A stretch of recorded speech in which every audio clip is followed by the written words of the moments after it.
Silakan doa mulai. Bismillahirrahmanirrahim. Allahumma inna nas'aluka ilman ladunni wal masraqas safiyal hani. Ya Wahhab ya Ghani, ya Wahhab ya Ghani. Bismillahirrahmanirrahim. Assalamualaikum warahmatullahi wabarakatuh. Waalaikumsalam warahmatullahi wabarakatuh. Gimana kabarnya anak-anak ini? Alhamdulillah. Semoga pembelajaran pada pagi hari ini kita semua mendapatkan ilmu yang bermanfaat. Amin. Sudah sarapan? Sudah. Baik, karena sarapan itu sesuatu yang sangat penting buat kita. Ya, sarapan itu penambah konsentrasi. Yang penting nggak banyak-banyak nanti ngantuk. Ya. Nah, baik anak-anak. Materi kita pada pagi hari ini ya, yaitu masuk pada bab 3. Sebelumnya kita mengisi daftar kehadiran dulu ya. Bagas, hadir. Indra, hadir. Ya, Fahmi, hadir. Nah, materi kita pada pagi hari ini masuk pada bab 3, yaitu tentang surat resmi dan surat pribadi. Gitu ya, surat resmi dan surat pribadi. Coba sebelum saya mulai menjelaskan, siapa yang tahu apa itu surat resmi dan siapa yang tahu apa itu surat pribadi? Hah? Kenapa? Kalau surat pribadi itu surat apa? Surat pribadi. Ya, surat untuk diri sendiri. Kalau surat resmi apa? Surat disahkan oleh negara. Disahkan. Ada lagi yang mungkin punya pendapat lain atau jawaban lain? Hah? Ya, jadi ini sebelum kita mulai ini. Kalau surat pribadi itu surat yang dikirim oleh diri kita sendiri, ya. Dikirim oleh diri kita sendiri boleh kepada keluarga, kepada teman, ya, kepada sanak saudara, bebas, ya. Kemudian kalau surat resmi, ya, kalau surat resmi itu adalah surat yang dikirim oleh pribadi kepada instansi apa? Instansi itu apa namanya? Contoh kayak perkantoran, ya, perusahaan, tempat-tempat kerja, ya. Atau instansi itu contoh sekolah, ya. Itu adalah instansi. Ya. Nah, itu gambaran kilas tentang surat resmi dan surat pribadi.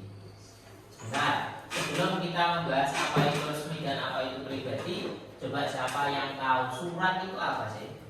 Surat adalah salah satu sarana komunikasi yang masih digunakan hingga kini.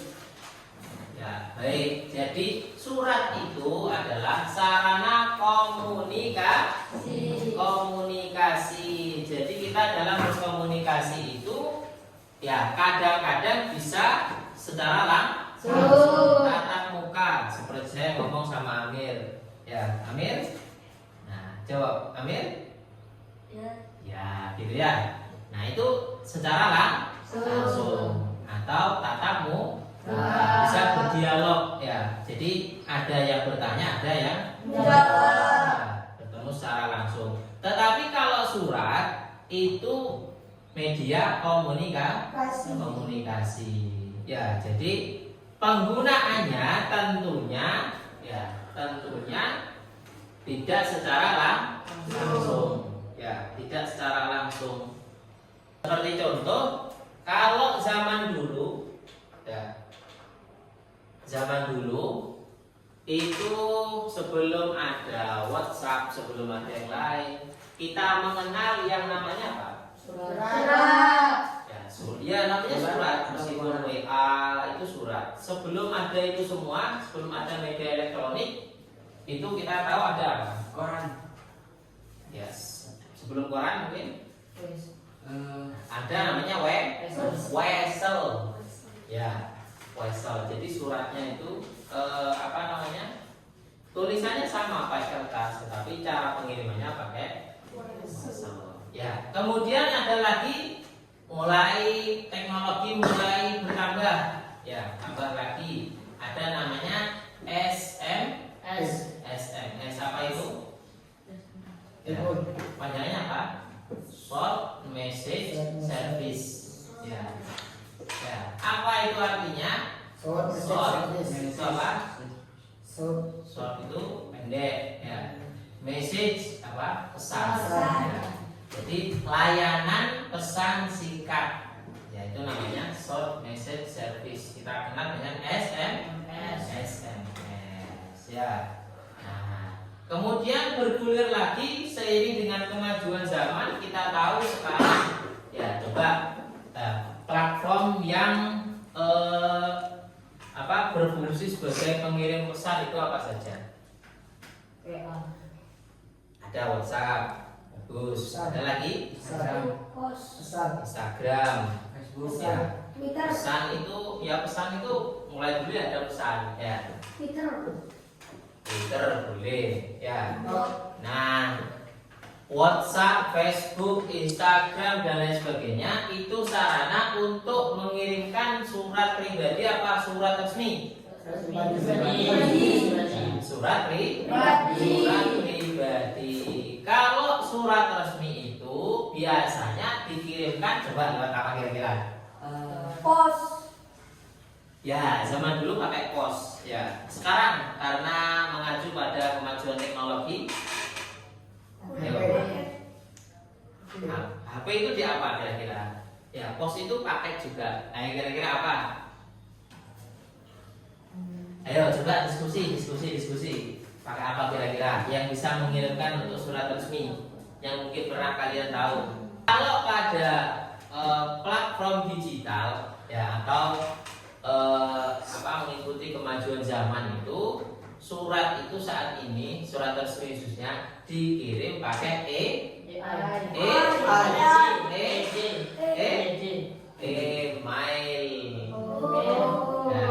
atau email ya email boleh pakai Gmail. Kalau zaman saya dulu itu pakai Yahoo ya. Nah itu kemudian sekarang ya setelah tahu ya itu medianya kita bisa mengirim. Kalau zaman dulu pakai wesel, pakai pos, kemudian tahun-tahun setelahnya pakai SMS, mulai bergilir lagi sudah pakai ya digitalisasi dengan media sosial ya tadi di Gmail begitu ya. Nah itu medianya. Kemudian apa sih surat resmi dan surat pribadi itu ya? Di situ ada perbedaan nantinya antara surat resmi dengan surat pribadi. Ayo sekarang saya tanya dulu. Coba kira-kira di antara kalian siapa yang pernah mengirim surat kepada temannya? Semua. Siapa yang kita bisa? Kalau kami pernah. Nah. Coba gimana kami isinya? Gak apa-apa, gak boleh malu. Ayo. Atau siapa wis di antara ini 4 orang ini 4 orang coba wakili. Surat yang pernah kalian kirimkan itu gimana? Menyampaikan kabarnya. Ya, gimana dulu? Masuk gimana kabarnya gitu aja. Ya. Sehat. Ya, terus? Sudah gimana? Sekarang. Terus? Menanyakan kabar-kabar orang keluarganya si teman. Ya, habis itu bagaimana kabarnya teman? Misalkan kayak gitu ya. Lama kita gak pernah jumpa, ngomong-ngomong kamu sekarang tinggal di mana nih? Nah, kayak gitu ya. Bagaimana kabar bapak ibumu? Apakah masih sehat? Pokoknya bertanya basa-basi tentang urusan pribadi dan tidak formal. Ya, apakah betul? Betul begitu? Betul. Coba sekarang kita baca pada buku pembelajaran kita. Coba siapa ya? Amil baca. Yang nomor 1.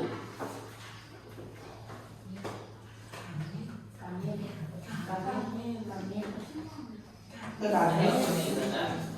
Analisis isi dan tujuan surat pribadi. Surat pribadi adalah jenis surat yang ditulis oleh seseorang yang ditujukan kepada orang dekat, teman, keluarga, dan lain-lainnya. Surat pribadi merupakan contoh surat tidak resmi. Surat pribadi bersifat personal sehingga menggunakan bahasa sehari-hari atau bahasa santai. Tujuan penulisnya surat pribadi sangat sederhana. Cara satunya untuk menjalin komunikasi dengan orang yang dituju dalam surat. Ciri-ciri surat pribadi. Surat tidak hanya terdiri dari dua jenis dasar saja, tetapi banyak dan bermacam-macam tujuan. Ya, sudah. Nah, jadi itu ya. Jadi surat pribadi itu adalah surat yang dikirim oleh seseorang, ya, ditulis oleh seseorang untuk dikirimkan kepada orang dekat, teman, keluarga, dan lain sebagainya, ya, dengan tujuan tadi ya Pak, bertegur sapa, bertanya kabar. Kemudian mungkin kalau kita yang suka curhat, ya, curhat kepada teman kita, kepada mungkin sanak saudara kita, ya, itu surat pribadi. Ya, itu menggunakan platform tadi itu, ya, Instagram boleh, Facebook boleh, ya, suratnya bebas, ya. Ciri-cirinya bagaimana? Di antaranya tidak menggunakan kod surat, ya. Nah, kalian kalau lihat di buku pembelajaran, ya, pembelajaran, nah, nanti ada contohnya di situ, ya, untuk surat pribadi. Tidak ada kod surat. Biasanya kalau kalian lihat di di surat-surat dinas itu ada, ya, pemerintah Kabupaten Banyuwangi, Jalan Ahmad Yani nomor sekian sekian gitu, ya. Kemudian ada garis. Nah, itu namanya kop surat. Nah, di surat pribadi nggak ada, ya. Kemudian tanpa ada nomor surat karena langsung, ya, karena langsung. Kemudian yang ketiga, salam membuka, salam menutup, ya, bervariasi. Biasanya kita menggunakan salam assalamualaikum, kadang bisa menggunakan hai guys, ya, boleh karena surat pribadi. Kemudian surat pribadi ditulis dengan format bebas, ya. Jadi kalau dalam dalam komputer itu ada format penulisan. Ini karena monitornya masalah nih, jadi nggak bisa kita tunjukkan, ya. Jadi ada format bebas, ya. So, kalau dalam surat resmi biasanya ada ketentuan, ya, ada ketentuan menggunakan format apa, kemudian spasinya berapa, ya, itu ada ketentuan masing-masing, ya. Nah, bisa kalian amati di situ di halaman selanjutnya ada contoh surat pribadi, ya. Paham ya? Paham ya? Jadi, karena waktu pembelajaran kita sudah habis, ya, kita lanjutkan di pertemuan depan. Tapi sebelumnya coba saya tanya lagi dulu, ya, perbedaan antara surat resmi dengan surat pribadi. Kalau ciri-ciri surat pribadi itu bagaimana? Siapa yang bisa jawab? Ya, coba gimana? Tidak menggunakan kop surat. Ya, boleh jawaban kalian semua bagus. Tinggal kalian terus diulang-ulangi kembali, ya. Diulang-ulangi kembali agar kalian ingat nanti ketika kalian menulis sebuah surat, saya bisa mengkategorikan, oh ini surat saya adalah surat pribadi, oh ini surat adalah surat resmi, ya. Kira-kira itu anak-anak pembelajaran kita pada pagi hari ini. Semoga sedikit dari apa yang disampaikan bermanfaat, ya.